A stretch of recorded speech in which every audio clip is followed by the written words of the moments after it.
جیسے ہماری بعض بہنیں ہوتی ہیں، انہیں عمرے پہ جانا ہے یا حج پر جانا ہے اور وہ ایام ان کے سٹارٹ ہو جاتے ہیں، تو ہماری بہنیں پوچھتی ہیں کہ کیا ہم احرام کی نیت کریں نہ کریں؟ بالکل آپ کریں گی۔ احرام کی نیت کرنے کے لیے پاک ہونا لازم نہیں ہے۔ آپ اس ناپاکی کی حالت میں بھی اگر احرام کی نیت کر لیں گی تو حالت احرام میں داخل ہو جائیں گی۔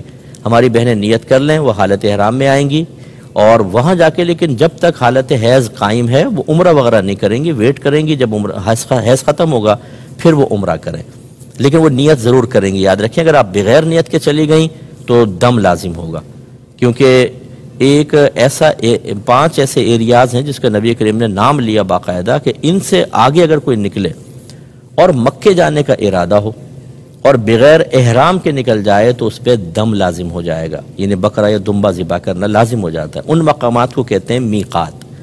جیسے ہمارے پاکستان ہندوستان سے جو جاتے ہیں تو ان کی میقات یلملم ایک جگہ ہے، یلملم، اور وہ جہاز کے سفر کے دوران ہی آتی ہے بیچ میں۔ اب اگر ہماری کوئی بہن یہاں نیت نہ کرے کہ نہیں میں تو حالت حیض میں مکے میں جا کے کروں گی، تو جیسی میقات سے گزریں گی بغیر آپ احرام کی گئیں آپ پہ دم لازم ہو جائے گا، اس لیے احرام کی نیت لازم ہوگی، کر لیں لیکن عمرہ وغیرہ ادا نہیں کریں گے۔ تو اس لیے مرد 2 بغیر سلی چادریں پہنے، اندر کچھ بھی نہیں پہن سکتے۔ ہاں بعض اوقات ایسا ہوتا ہے، ہمارے بعض بھائی بہن یہ بتاتے ہیں کہ جی پیشاب کی بیماری ہے، قطرات مسلسل آتے ہیں، تو ہم کیا کریں؟ وہ تو احرام آلودہ ہونے کا اندیشہ ہے۔ تو یاد رکھیں پھر اندر کوئی بغیر سلی ہوئی چیز آپ باندھ لیں، جیسے بچوں کے لنگوٹ ہوتے ہیں نا چھوٹے بچوں کے، ایسا آپ کر لیں۔ اس میں اگر فرض کر لیں کہ قطرات جمع ہوتے ہیں تو بعد میں پھر اس کو چینج کر لیں، اس کو دھو لیں۔ اس طرح وقتاً فوقتاً یہ مشقت آپ برداشت کریں گے تاکہ آپ کا احرام آلودہ نہ ہو جائے، لیکن سلا ہوا لباس اندر نہیں پہن سکتے، پہنیں گے تو گناہگار بھی ہوں گے اور دم وغیرہ لازم آئے گا۔ خواتین کے لیے سلا ہوا لباس میں وہ چونکہ نیت کرتی ہیں ان کے لیے پرابلم نہیں ہے، مردوں کی میں عرض کر رہا ہوں۔ باب السلام سے فرسٹ ٹائم داخل ہونا یہ افضل ہوتا ہے۔ جب بھی آپ مسجد حرام میں داخل ہوں باب السلام معلوم کر لیجئے گا، اس سے داخل ہوں، چونکہ جب آپ اندر جائیں گے تو مسجد میں داخل ہو رہے ہیں، سیدھا پیر رکھیں، مسجد کے داخلے کی دعا کریں۔ اور یہ یاد رکھیں بعض حاجی ایسے ہوتے ہیں کہ جب مکہ پہنچتے ہیں تو وہ اسے اپنا کمال سمجھنا شروع کر دیتے ہیں کہ یقیناً ہم با کمال ہیں تبھی تو اللہ نے ہمیں یہاں بھجوایا ہے یا بلایا ہے، تو دوسرے لوگوں سے ہم شاید افضل ہیں، تو وہ بے پرواہ سے ہو جاتے ہیں، چہرے پہ ہنسی ہے، مسکراہٹیں ہیں، موبائل تیار ہیں کہ جی اب سیلفیاں بنیں گی کعبۃ اللہ کے سامنے، طواف کی یوں بنا رہے ہوتے ہیں، ویڈیو چلا رہے ہوتے ہیں، اور کسی کو کال کر لیتے ہیں، کہتے ہیں دیکھ میں یہ چل رہا ہوں۔ یہ یاد رکھیے کہ وہ مقام سمجھ لیجئے ایسا ہے کہ ایک مجرم اپنے آقا کی بارگاہ میں حاضر ہوا ہے۔ ہم نے کتنے گناہ کیے ہوتے ہیں، کتنے لوگوں کو زبان سے تکلیفیں پہنچائی ہوتی ہیں، ہاتھوں سے تکلیف پہنچائی ہیں، پیسوں میں بے احتیاطیاں کی ہوتی ہیں۔ ہم ایک گنہگار مجرم ہیں۔ مجرم جب عدالت میں پیش ہوتا ہے تو ہنستا ہوا نہیں ہوتا، اگر ہو تو اس کو کہتے ہیں یہ بے حیا انسان ہے، بہت ڈھیٹ مجرم ہے۔ تو ہمیں ڈھیٹ نہیں ہونا ہے۔ جتنی ندامت، جتنی شرمندگی، جتنی عاجزی ہمارے اندر ہوگی، اللہ کی رحمت اتنی ہی تیزی سے متوجہ ہوتی ہے۔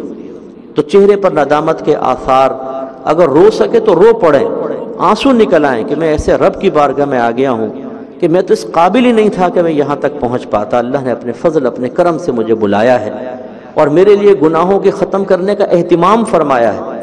یہ مقام شکر ہے، یہ مقام تکبر نہیں ہے، یہ بے پرواہی اور غفلت کا مقام نہیں ہے۔ تو بڑے سر جھکا کر روتے ہوئے، فرسٹ ٹائم حاضری تو ایسی ہونی چاہیے، پہلی حاضری سیدھی سر جھکا کر ندامت کے ساتھ کعبۃ اللہ کے قریب پہنچیں اور پھر اس پر نگاہ ڈالیں۔ بحکم حدیث کعبۃ اللہ پر پہلی نگاہ جب پڑتی ہے جو دعا مانگی جائے وہ اللہ تعالیٰ قبول فرما لیتا ہے۔ بعض لوگ پوچھتے ہیں مجھ سے آپ کون سی دعا مانگیں؟ میں عرض کرتا ہوں کہ درود پاک پڑھیں، اپنے آقا کے لیے دعا مانگیں۔ میرے آقا محتاج نہیں، لیکن یاد رکھیں جو اپنے آقا کے لیے دعا مانگتا ہے اللہ تعالیٰ اس کے رسول اس کو غنی کر دیتے ہیں۔ ہم وہاں پر جا کر بہنیں جو ہیں، دیکھیں ہمارے آقا بڑے وسیلہ ہیں اللہ کی بارگاہ میں ہمارے لیے، سرکار کے وسیلے سے تو ہمیں رب ملا ہے، سرکار کے وسیلے سے سب کچھ ملا ہے۔ تو اس حبیب کے لیے جب آپ دعا کریں گے تو اللہ کی رحمت تیزی سے متوجہ ہوگی۔ جیسے کوئی سیٹھ اپنے بچے کو گود میں لیے ہو اور آپ کو سیٹھ کی توجہ چاہیے تو سیٹھ کی تعریف کرنے کے بجائے بچے کی تعریف کر دیجیے گا، اور ایک بسکٹ کا پیکٹ بچے کو دیں اور اس کو پیار کر لیں، وہ خوش ہو جائے گا باپ کو بھی میرے بچے کو کتنا پیار کیا ہے اس نے۔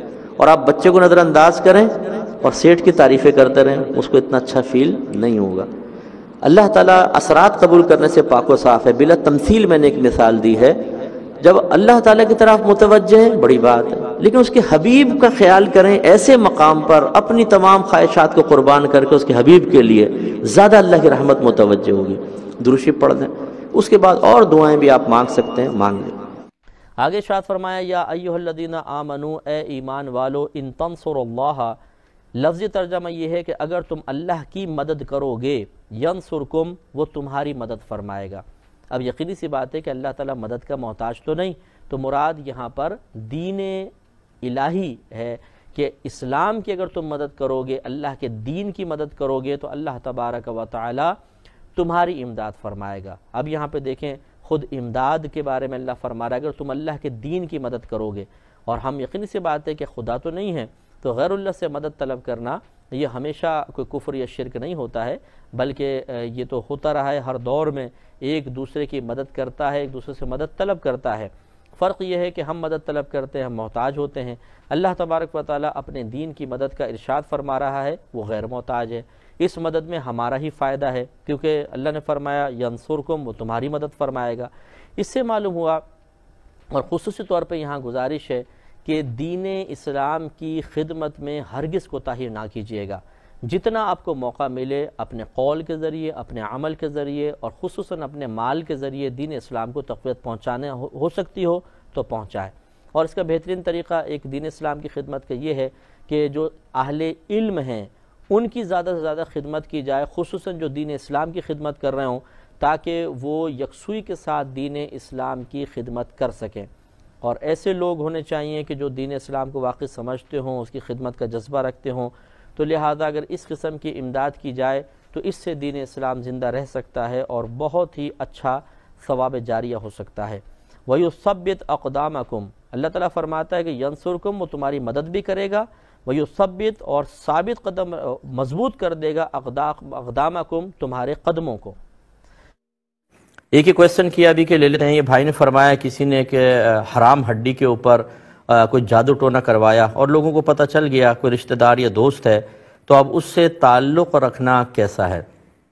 دیکھیں، جو اعلانیہ طور پہ جادو ٹونا وغیرہ کر رہا ہو، جب تک یہ اس سے اعلانیہ طور پر، یعنی سب کے سامنے توبہ کر کے اور اپنی حالت کو درست نہ کر لے، اس سے سوشل بیکورڈ قائم رکھنا لازم ہوگا. یعنی پہلے تو اعلانیہ توبہ کرے کہ میں آئندہ یہ جادو ٹونا نہیں کروں گا، اور پھر کم از کم 5-6 مہینے، سال تک آپ دیکھیں اس کی حالت ٹھیک ہونی چاہیے. یہ نہیں کہ ابھی آپ کے سامنے توبہ کی، کل پھر وہ کسی جادو کر کے سامنے جا کر بیٹھا ہو. اتنی جلدی اعتماد نہیں کیا جاتا ایسے لوگوں پر، کیونکہ جادو ٹونا یاد رکھیں جو کروایا جاتا ہے یہ کفر ہے، کیونکہ اس میں کلمات کفر و شرک لازم ہے. اس میں گندگیوں میں جادوگر انوالو ہوتا ہے، تب کہیں جا کے گندے شیاطین اس کے ساتھ مدد کرتے ہیں اور پھر خراب کام ہوتے ہیں. تو لہٰذا ایسا شخص دائرہ اسلام سے خارج ہوتا ہے. اب اگر وہ توبہ کرتا ہے تو یوں نہیں کہ فوراً ہم توبہ اس کی مان لیں، ٹھیک ہے، توبہ کی، اللہ تعالیٰ اگر یہ ہو سکتا ہے ابھی مر جائے تو اللہ تعالیٰ اس کو بخش بھی دے، لیکن جو مسلمانوں پہ واجب ہے وہ یہ کہ اس میں اصلاح کے آثار دیکھیں، اور اس کے لیے تقریباً 1 سال تک انتظار کرنا چاہیے. بس رسمی طور پر ہائے ہولو کریں، اپنی خوشی غمی میں اس کو نہ بلائیں، نہ اس کے ادھر جائیں، تاکہ اس کو 1 سال میں اچھی طرح احساس ہو کہ یہ میں نے کیا کر دیا تھا. اس کے بعد پھر آپ بالکل جب وہ دیکھیں کہ ہاں اصلاح کے آثار بالکل کامل ہو چکے ہیں اور وہ ایسے کسی غلط قسم کی ایکٹیویٹیز میں دوبارہ انوالو نہیں ہوا، تو پھر آپ بالکل اس کے ساتھ میل جول رکھ سکتے ہیں.